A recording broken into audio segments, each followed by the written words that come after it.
وظیفہ میری زندگی کا حاصل، تیرے نام کی بدولت میرا کام چل رہا ہے۔ میرے محسن اور مشفق رہنما بیرسٹر اسد الدین اویسی صاحب، میرے بھائی امتیاز جلیل صاحب، جعفر حسین معراج صاحب، ناصر صدیقی صاحب، ڈاکٹر خالد پرویز صاحب، عبد المالک یونس عیسیٰ صاحب، یوسف الیاس صاحب، جمیل سیٹھ زروالا صاحب، شفیق رانا صاحب، صوفی انیس قادری صاحب اور اسٹیج پر تشریف فرما معززین شہر، میرے بزرگوں، دوستوں، ساتھیوں اور گھروں میں بیٹھی میری باعزت باوقار ماں اور بہنوں،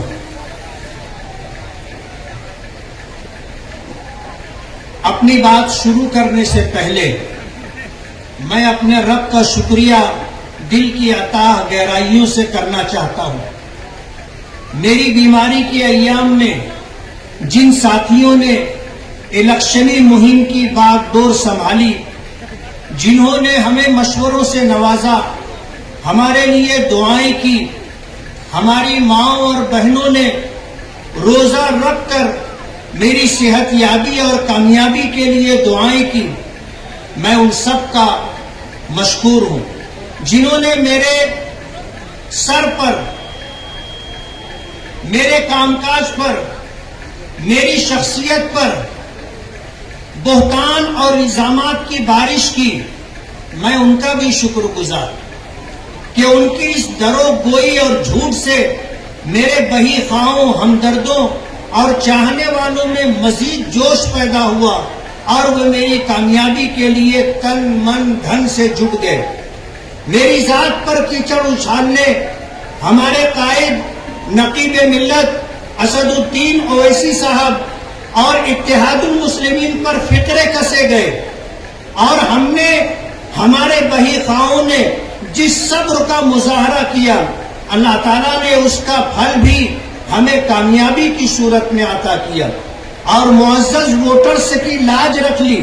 وہ ذات باری جس سے بلند اور بالا تر ہے، اس کی عظمت کا کوئی بدل نہیں ہے۔ تدبیروں اور انسانی سوچ پر اس کا فیصلہ غالب آ جاتا ہے۔ وہ جھوٹ، درو گوئی، دھوکہ دہی کرنے والوں، الزام اور بہتان لگانے والوں اور اس ذات باری کو بھول کر غرور اور تکبر کی بات کرنے والوں کو پل بھر میں خاک میں ملا دیتا ہے، اور اس کا فیصلہ ہی آخری فیصلہ ہوتا ہے۔ یہی ہمارا ایمان اور یہی ہمارا عقیدہ ہے۔ ظالم حکمرانوں اور ظالم شخصیات، نافرمان اور مغرور قوموں کا حشر ہمارے سامنے ہے۔ ملک کی موجودہ سرکار اور عدلیہ کے طرز عمل پر ملک بھر میں تشویش کا ماحول ہے۔ ایسے میں آپ نے مجھے کامیاب کر کے ایوان بالا میں مسلم مسائل پر ببانگ دہل آواز اٹھانے والے نقیب ملت اسد الدین اویسی صاحب کو حوصلہ دیا ہے۔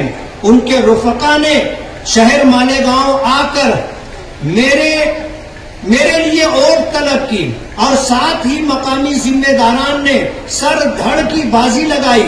میں ان کا شکریہ کیسے ادا کروں، الفاظ نہیں ہے۔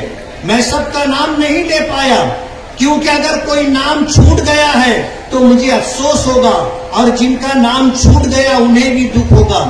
میں سب کا ایک بار پھر شکریہ ادا کرتے ہوئے وعدہ کرتا ہوں کہ ہر وقت پیش آنے والے مسائل اور متعلقین کو لے کر مسئلے کے ازالے کے لیے کوشش کروں گا۔ ہمارے قائد مرکز میں وقف ترمیمی ایکٹ ہو اور مساجد کے حساس مسئلے ہوں، آواز اٹھا رہے ہیں، انہیں ہم طاقت پہنچائیں گے، اور شہر کے مرکز سے جڑے مسائل پر بھی ہم انہیں آگاہ کرتے رہیں گے انشاءاللہ۔ میں اپنے تمام ہمدردوں، بہی خواہوں اور خصوصاً نوجوانوں اور اپنی ماں اور بہنوں سے کہتا ہوں کہ ابھی شکست کھانے والے آپ کو تنگ کر کے، چھیڑخانی کر کے ماحول خراب کرنے کی کوشش کریں گے۔ آپ لوگ صبر و تحمل کا مظاہرہ کریں، کسی سے ڈرنے کی کوئی ضرورت نہیں، ہم ہیں نا۔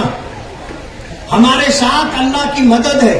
ہم ایک ایسی ٹیم تیار کرنے کا منصوبہ بنا رہے ہیں جس میں شہر کے ہر حصے سے ایسے افراد کو شامل کیا جائے گا جو آپ پر آنے والی افتاد کا سد باب کرنے کے لیے ہمہ وقت حاضر رہیں گے. آخر میں پھر رب کائنات کا شکریہ اور آپ سب کا شکریہ ادا کرتے ہوئے یہ کہنا چاہوں گا کہ شہر میں کچھ لوگ اپنے تھوڑے سے مفاد کے لیے مسلمانوں کو برادری کے نام پر بانٹ کر کے رکھ دیا ہے. میں برادری والوں سے پوچھنا چاہوں گا کہ انہوں نے آج تک آپ کو کیا دیا ہے؟ ہم مسلمان ہیں اور ایمان کی نسبت سب سے بڑی نسبت ہے، اور ایک ایمان والا دوسرے ایمان والے کے لیے بھائی ہوتا ہے. اگر مشرق میں کسی ایمان والے کو کانٹا چبھے تو مغرب میں رہنے والے ایمان والے کو اس کی تکلیف محسوس ہونا چاہیے. آج تھوڑے سے مفاد کے لیے ایک الیکشن میں کامیابی کے لیے پورے شہر کو برادری کے نام پر تقسیم کر دیا گیا. کیا ملا؟ آج لوگ ایک دوسرے سے نفرت کر رہے ہیں اور ایک دوسرے کو حقارت کی نگاہوں سے دیکھ رہے ہیں. یہ بہت دکھ کی بات ہے. ہم مسلمان ہیں. نبی کریم صلی اللہ علیہ وسلم نے جب مکہ مکرمہ فتح کیا تھا تو اس موقع پر آپ نے فرمایا تھا کہ کسی عربی کو کسی اجمی پر اور کسی گورے کو کسی کالے پر کوئی فضیلت نہیں ہے. اگر اللہ کے نزدیک کسی کا مقام ہے تو وہ تقوی کی بنیاد پر ہے. جو جتنا زیادہ اللہ سے ڈر کر کے زندگی گزارے گا وہ اتنا زیادہ اللہ کے نزدیک پسندیدہ ہوگا. فتح مکہ کا موقع تھا.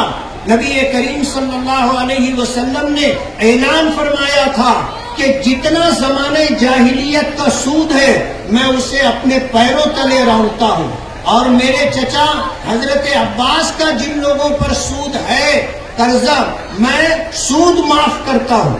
حضرت عباس رضی اللہ تعالی عنہ کو جب اس بات کی خبر ہوئی تو حاضر خدمت ہوئے اور عرض کیا کہ میرے آقا، آپ نے میرے قرض خواہوں پر میرا جو سود تھا اسے معاف کیا ہے. میں آپ کو آپ کی موجودگی میں اللہ کو حاضر اور ناظر جان کر کے یہ اعلان کرتا ہوں کہ آپ نے سود معاف کیا ہے، میں اصل رقم بھی معاف کرتا ہوں.